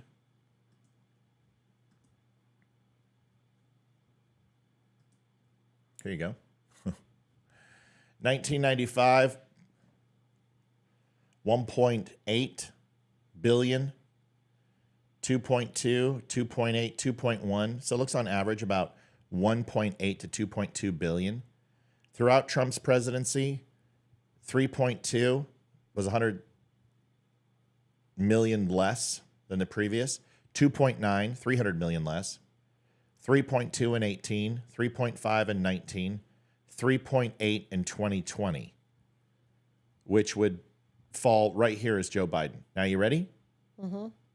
What? There's 2022, 33.5 billion, and now it's up to 150 billion. So you're looking at a... Why do we give all these countries? Hold on a second. I'll answer the question in a second. So you're looking at, let's see, 35 times 10 rounded by the 10 is a 350%. That would be a 350% increase year over year from 2021 to 2022. And now at 150 billion, that would be a, let's see, 33.5, 1, 2, 3, 4, 5, 5. So 5 times 350 is 1,750% increase in spending since 2021. Okay. 1,750% increase in spending. I hope that answers your question. Now, what was your question, Sweet Pea? Why are we always giving all these countries money? To buy loyalty. So the United States government after World War II had a very interesting thing to decide. One is allow Russia, who right after World War II, when we were negotiating surrender with the Emperor of Japan, Hirohito, I believe his name, Hirohito, Russia went into parts of China and northern Japan that wasn't glowing and tried to begin to take the remnants and the leftovers of war-laden parts of the country. Russia tried to do the Bolshevik routine and expand Russia, not into Europe, even though there were portions that they had intended, because they weren't going to give up their lines of demarcation that they advanced. But Eastern Russia they tried to go and take parts of Japan and Korea and China that were impacted by WW2, okay? So MacArthur and Patton and a few others said, we should, right when we're done with the Germans, which we're now done, and now that we've signed a peace treaty with the Japanese, we should go kick the living shit out of the Russians. And there were several generals and the Joint Chiefs who wanted to go and do this, and Pacific Theater generals and commanders and admirals who wanted to go and attack Russia immediately.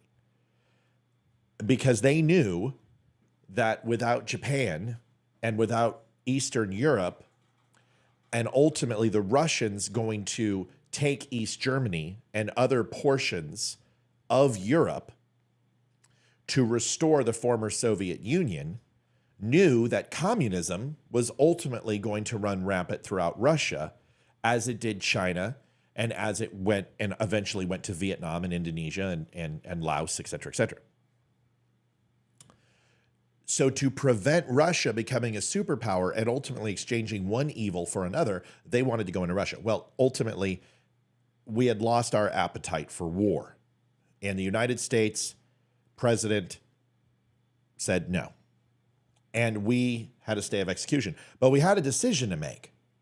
The decision was, it took us a long time to get into WW2. The Japanese forced us into it because of Pearl Harbor. But you have to look that Germany, we sat on our hands for a long time. So we knew that over the next 50 to 75 years, another world war was going to take place, or sooner.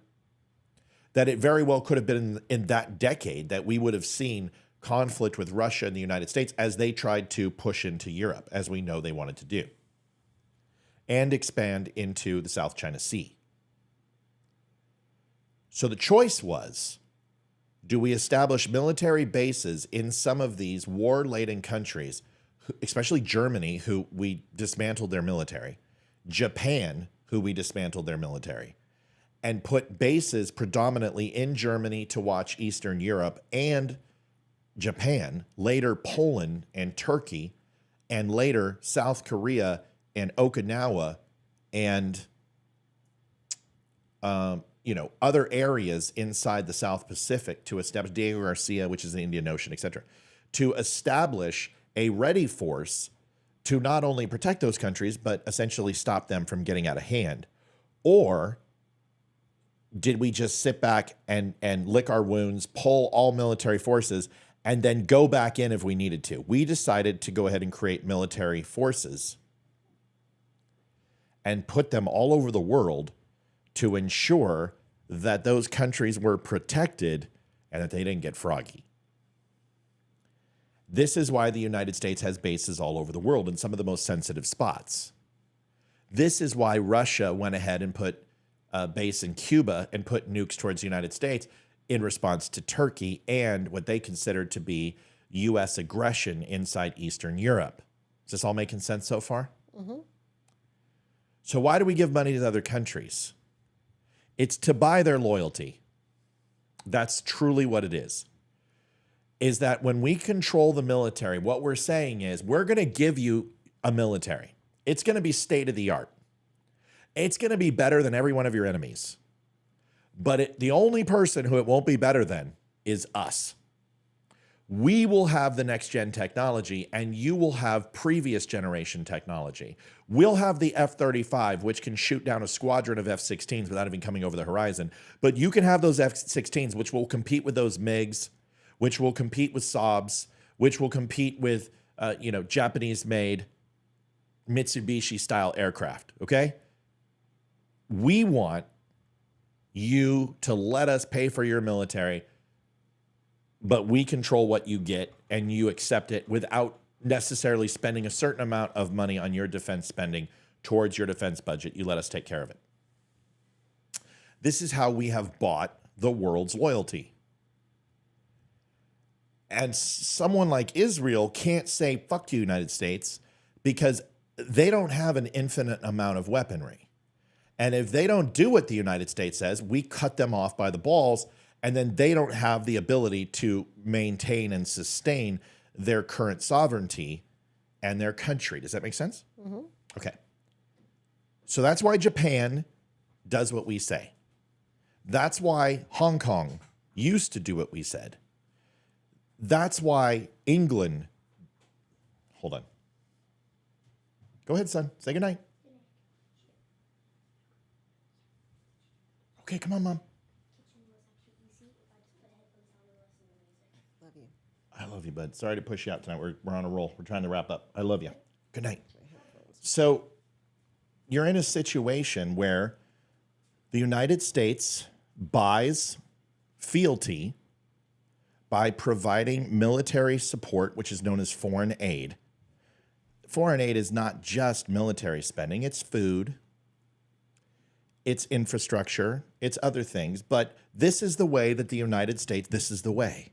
This is the way. This is the way. The United States has found is instead of getting involved with military action, that it's better to run by proxy, which is to supply these countries with military support, have American presence in the region, and if we have to get froggy, we flip the switch, but we would rather have those countries get froggy in defense of themselves with our weaponry and our funding. That's why we do it. Now, do I agree with any of that? I didn't say that. Do I agree that we need military bases all over the world? Yes, I do. Because you need a QRF to spin up whenever you need it to. We learned that when it came to Benghazi. CENTCOM dropped the fucking ball. And that is why I can't say anything, but I will tell you that Benghazi will never happen again in the region. Because we will have a QRF team spun up and there, ready to go and light it up and have 1,000 Marines on deck whenever needed. We need that ability. We need that ability because the world isn't going to comply. The world isn't going to simply allow bygones to be bygones. Will not allow the United States to live harmoniously together like the Partridge Family because there are countries there who hate us. Some of it for our actions and some of it because that is just who they are. So when people say the United States can't be the world's police, that's not the equation and the solution. The United States needs to be the world's daddy. And although daddy's not always there, and daddy works and goes and does his things, when mama dishes out the punishment, daddy comes home with a belt and daddy spanks you. Or daddy provides the permission to spank you and tells mommy to do it. The world needs a daddy. We are the world's daddy. And like that, sometimes our children, our petulant children, hate us. A lot of the times they respect us, but they always fear us. And that is what we need to be. Not the world's police, the world's daddy. That's a good way to think about it. Does that make sense? Mm-hmm. Okay, great. So there's your answer. I hope that helps. Last thing, and then we got to go. Joe Biden has a reality distortion field. I want to play something from Joe Scarborough. And this I was going to play earlier, but I did not have the chance. So let me, hello? Come on now. Oh. No, play that. God, you annoying piece of shiznit. Sorry, folks. All right. It's Joe Scarborough. This man, a reality distortion field. Steve Jobs had it. Steve Jobs had a way. Let me give you an example. Steve Jobs goes on deck in Cupertino, California, releases the iPhone. I don't fucking know. I don't remember. I'm too tired. I think it was the 6. An antenna gate took place. That when you put your hand around the phone, the bar for connectivity would go down. And everyone's like, well, the phone isn't effective because it loses antenna and signal strength when you put your hand over it, and there's no other way to hold it. You have to air gap your phone by putting your fingers on it in order not to impact it. Well, Steve Jobs put it at the bottom of the phone, the antenna versus the top. The later models had it at the top, but he put it at the bottom. So when your hand covered it up, of course, it's going to lose signal because your hand's fleshy and you have electromagnetic current going through your hand. I don't need to explain people how overall radio waves work, but you get the point, right? And Steve Jobs listened to this, and Steve Jobs found this to be one of the most annoying things he's ever experienced. If you haven't read Walter Isaacson's book, who is a complete dick, read it. Walter Isaacson, not Jobs. And Jobs was so frustrated how stupid people were, so very frustrated, that he said on the middle of that conference stage, fine, I will send everyone who bought a phone a new case. Over 172 million of them. Does anyone want to know how much a case costs? Even if it's $5, do the math. So Steve Jobs takes out $1.9 billion on a whim and says, everyone who bought a phone gets a case. Fine. And that case will stop your antenna from not working. And it did. Steve Jobs felt people were so stupid that he wanted to pay them to shut up. This is exactly like that, except we're not getting paid to shut up. They just want us to shut the fuck up.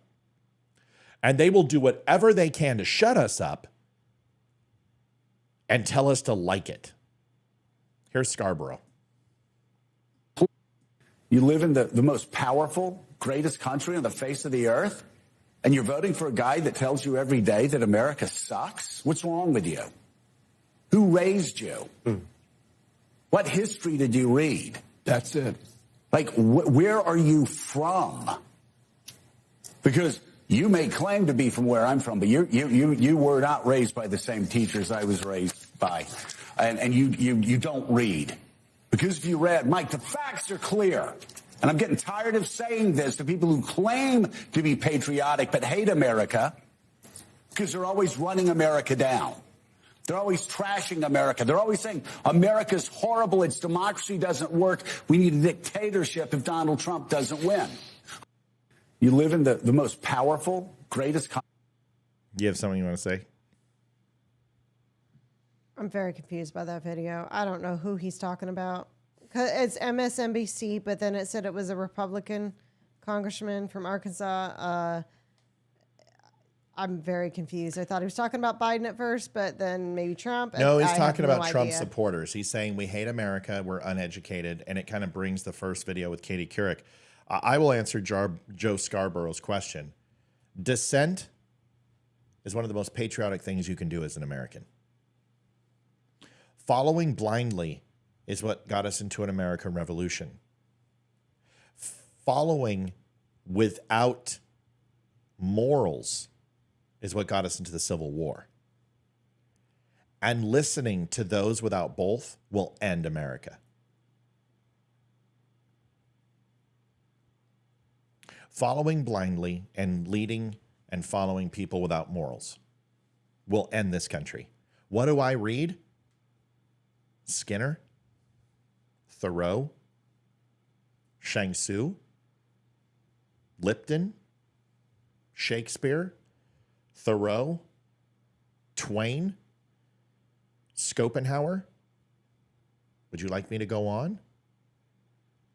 Just because we vote for Donald Trump, just because we have an accent, just because we do the jobs that you don't want to do doesn't mean that we don't have an education. See, we learned very quickly in life that we didn't need to spend $150,000 to get an education that we could get with a library card or a Kindle. I'll answer the second question is my parents raised me, you sanctimonious cocksucker, not teachers. The problem with you silver-spooned, fake hair implanting, and makeup wearing prick is my parents didn't allow teachers to raise me. My mom stayed home and she did it.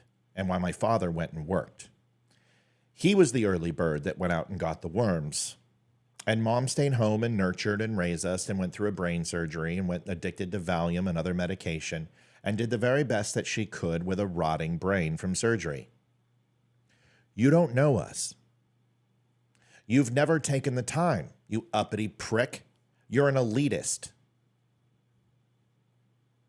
If you would come to this land that you don't know, and the reason why it's foreign to you and you ask us where we're from, because we might as well be living on fucking Mars to you, because all you do is fly over our states and look down upon us, proverbially and actually, anatomically and physically. Whether you're at 30,000 feet or whether you're slight 6 to 7 inches because the lifts in your shoes make you taller than most, you still look down upon us. You make fun of our Bibles, you make fun of our guns, you make fun of our food, you make fun of the way we look and the way we talk. But honestly, we don't do any of those things. There's only one thing we hold you to account, is could you be our neighbor? When we need you, would you be there? When the house is on fire, when our car goes off the road, when our tractor needs a change, or one of our animals gets stuck in a fence, will you be the person who will stop what you're doing and leave your own fields and your own ranches and your own home and your own jobs and come and help us? That is the way we weigh people here. This land that you're unaware of is America, and it's where all of us stem from.